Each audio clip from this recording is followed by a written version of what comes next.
It's telling me something. I don't know. Hello everybody, I'm really hoping you can hear and see me.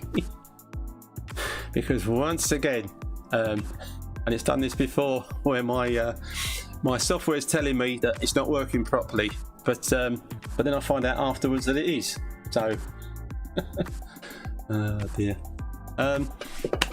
Right, kicking straight off this evening, I'm Eric the Plasterer. Welcome to... Oh. Plasterer. Yeah, with me, Eric the Plasterer.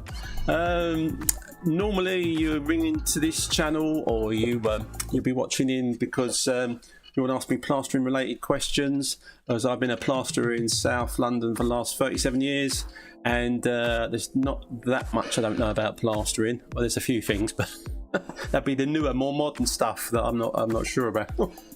But yeah, so normally you can ring in or you can type questions in and get them answered, which you might be able to do a little bit later on this evening. But before any of that, we will be talking this evening to Steph Leese, who is a lady plasterer, a woman plasterer, and it's just fantastic that there are now a lot of women getting into the plastering game, or that have been in the plastering game for quite a few years, and, which comes as a bit of a shock to some of us fellas out there, even though it shouldn't, because even when I started 37 years ago, there was a girl in my class doing the spreading. So and then I kind of thought, oh wow, there's a lady plasterer, actually, which was quite nice because yeah, just looking at other ugly fellas all day isn't much fun when you're at the old college and what have you. Right, hopefully you'll be able to type up and I'll be able to see it in a minute to make sure that you can actually see and hear me.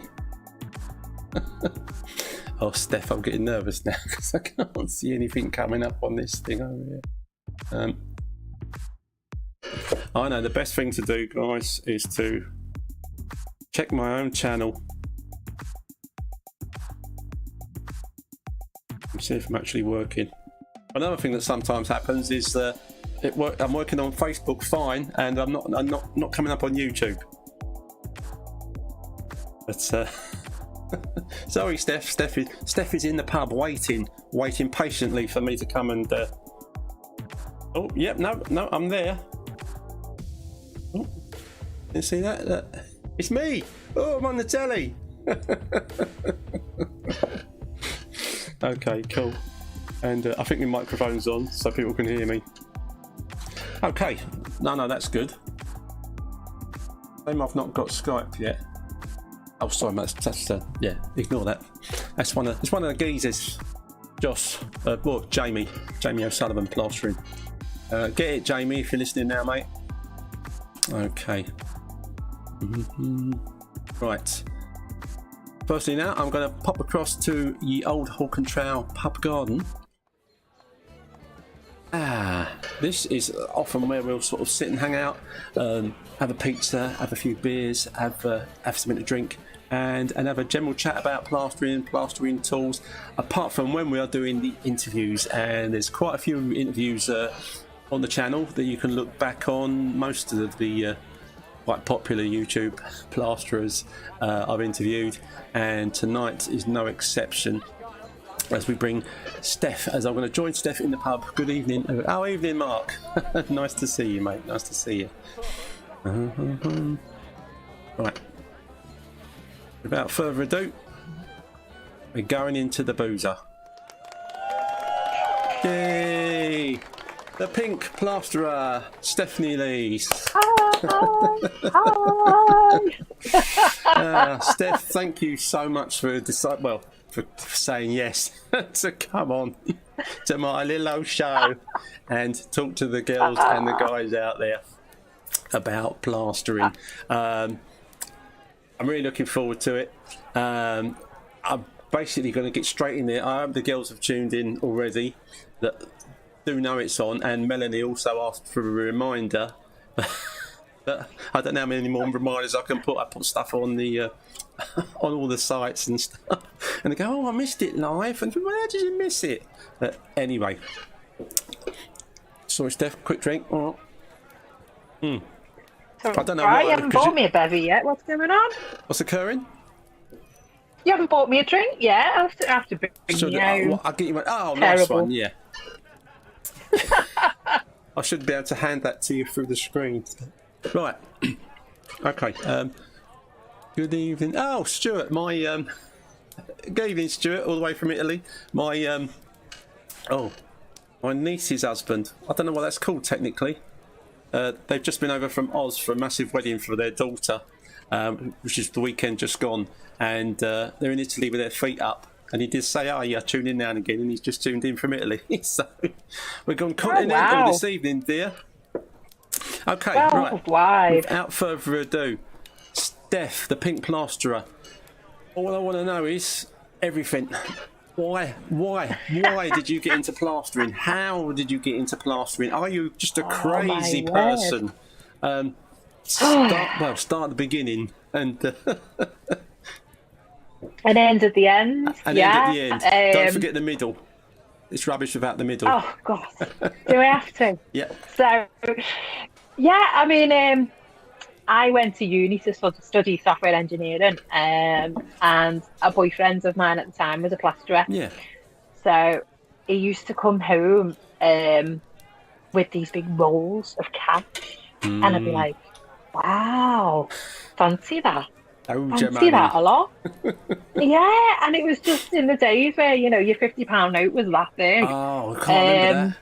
Actually, I remember a £10 note being that big. If you stuck it in the wash, you were buggered. It was gone, you know. Yeah, not like the new plastic gear. You'd had it. Yeah, exactly. But yeah, so I used to go, "Oh, I fancy a bit of that," and then I'd be like, "Can I come and work with you? Can I come and work with you?" But you know, obviously, I was doing my software engineering stuff like that. Yeah. But when I used to watch him, I used to think, "Oh, I really fancy doing that." And then I'd see a few jobs he was on, and I'd go, "Oh, yeah, I quite like the whole, you know, getting messy." And was this more just? I think there's something. I just want to stop you for a second. The software engineering, was that just something you didn't particularly fancy doing then? Well, I was doing it. I was working for a company back in Liverpool, and they sent me to university to learn a bit more about it. So what I used to do is I used to change old computer systems to new. Yeah.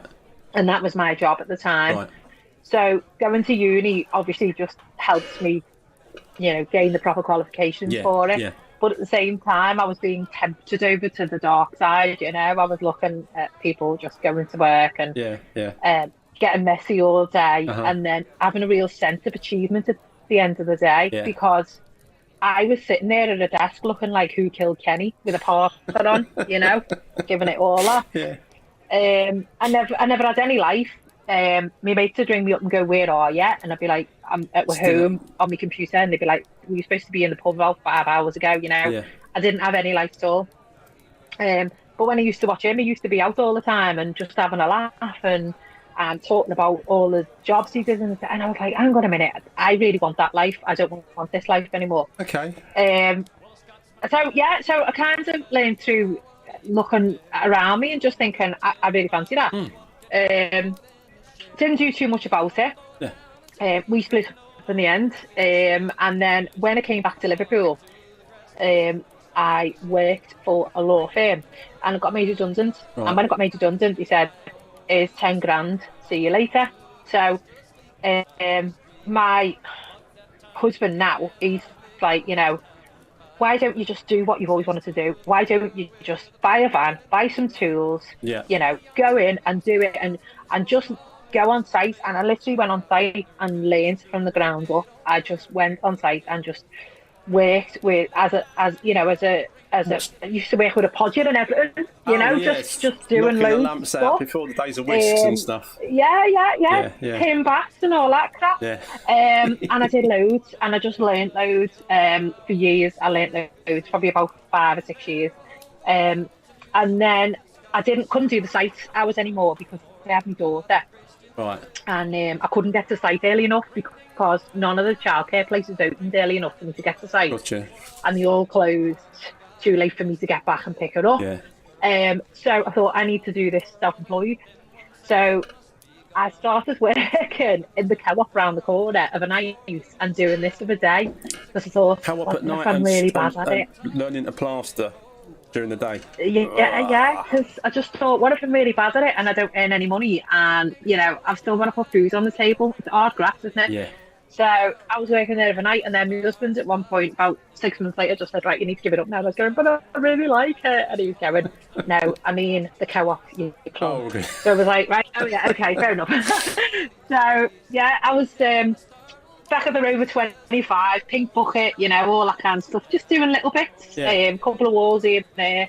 And I just grew from there, started taking up lots more work, and then a friend of mine said, they had a meet with a lad who had, he was working doing window cleaning for 30 quid a day. Yeah.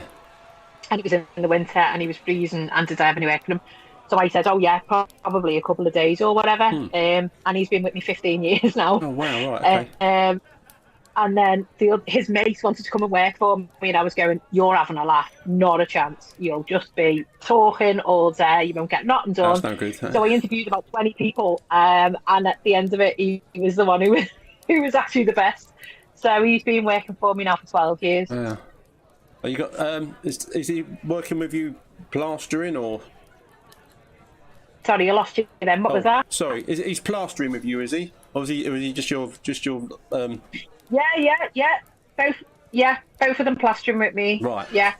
So so literally we split the jobs 3 ways or 2 ways. So we have I go out on my own, they go out together, or we mix it up, Right. So I run the diary for 3 people, so it's just busy all the time. Yeah. To be fair, just took off, especially as a female-run business.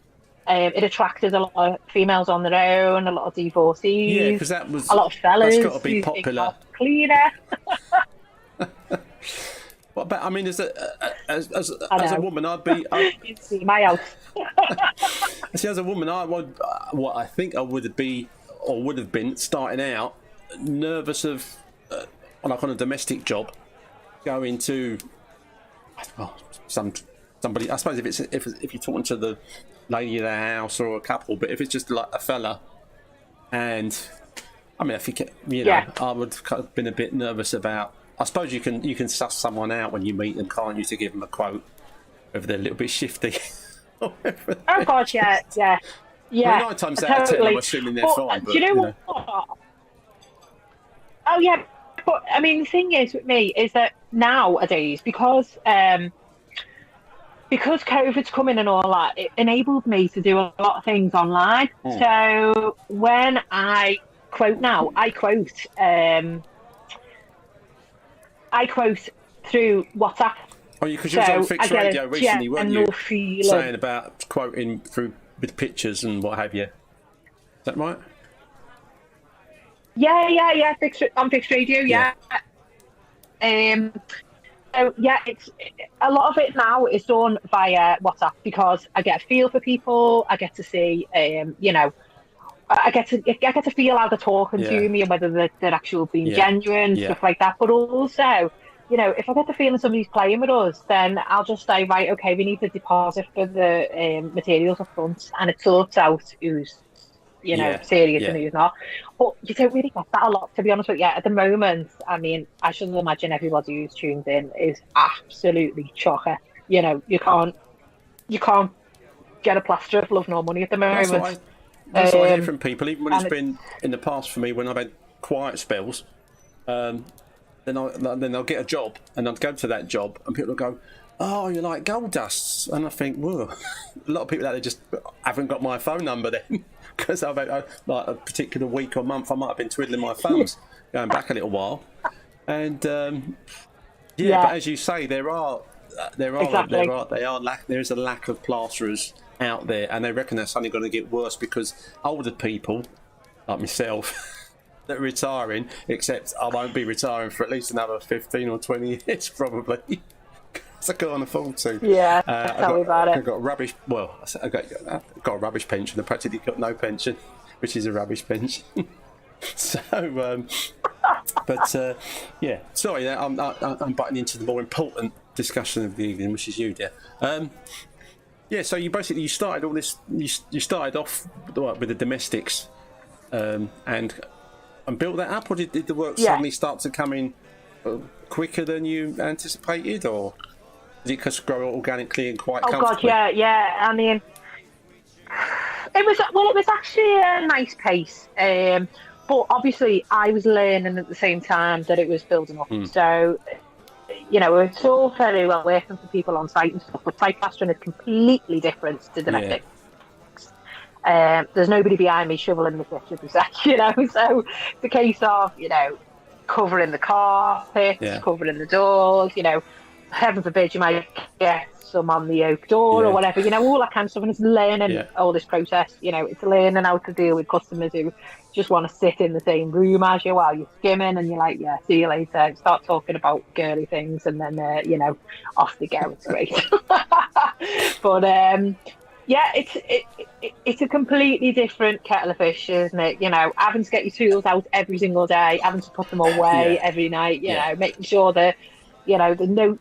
I mean, I often go in now to say, if you've got any cats and dogs, and they're like, why? I said, because the last place I went to, a Bengali escaped and we couldn't find it for 6 hours. It's one of them, isn't it? It's all those stupid things that you don't think about. In domestic, I mean, I've always tried to, the guys that have worked for me that have wanted to get into spreading, I said, no matter what you do, make sure, like on the domestic front, that you absolutely cover everything up. You don't want to be damaging wallpaper with scaffold boards, which is why I think stilts were a great idea when I finally got some of those years back. And you don't want to get anything on the carpet, because you don't want to be slogging your guts out and then suddenly ruin. Because some people will say, "Oh, that was a new carpet, and I don't want it cleaned. I want another new carpet." And you've had it basically, for the sake of not being a bit more sensible about it. And I say to people, have you got any animals that are going to fly out the door while I'm bringing my gear in?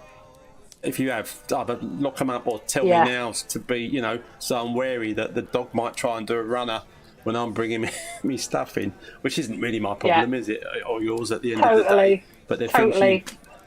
Or an errant 2-year-old might start running out the door or whatever, isn't it? It's all that kind of stuff, isn't it?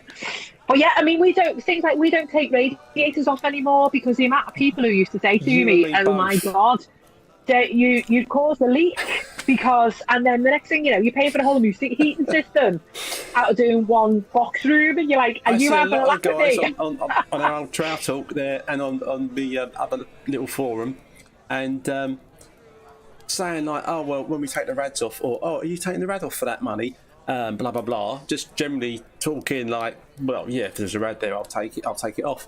And I used to do that until I had a nice house in Wimbledon. This woman had a wooden floor downstairs. She said, "Can you take the rads off?" I said, as usual, no problem.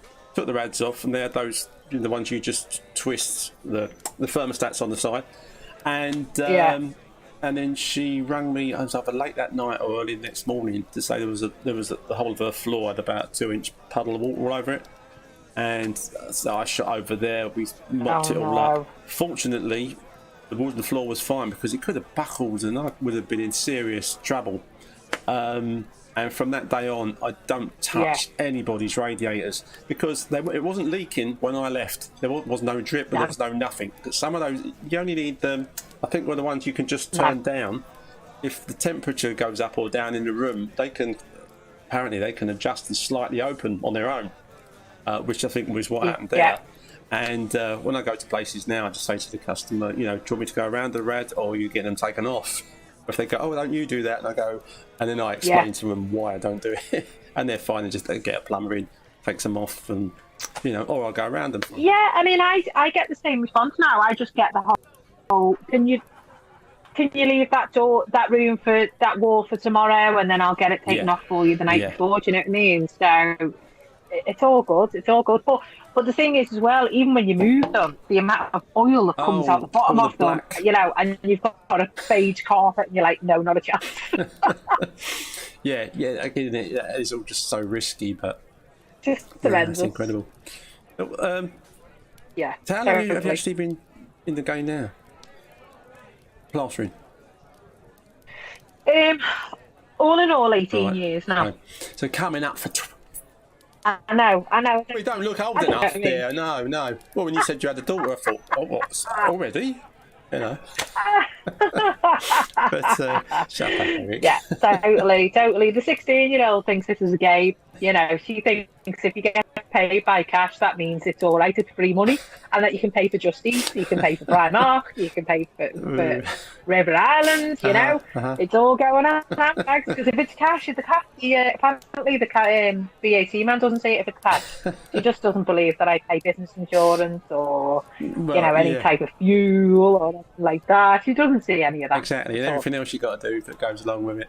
When you first got into it, were you concerned about getting stick from, because it's like a lot of trades that mostly male dominated, because so many like engineering jobs now and architectural jobs that there's loads of women in now, but they were kind of, back in the day when there weren't so many, it was kind of a struggle for a woman to turn up on a building site as a surveyor, in her welly boots and stuff, and to be taken seriously. Did that kind of, did you not give a damn about it and think, well, I'm not bothered? Do you know what, Eric? I'll be honest with you. When I first started this, it didn't even occur to me. It really didn't. Well, that's a good thing, because that might have stopped it didn't occur to me that I'd... Yeah, exactly. It didn't occur to me that I'd even get any resistance. And, obviously, we all know there's bits I've been through that I shouldn't have had to go through, but at the same point in time, you do have to have a thick skin to work on this in this game. But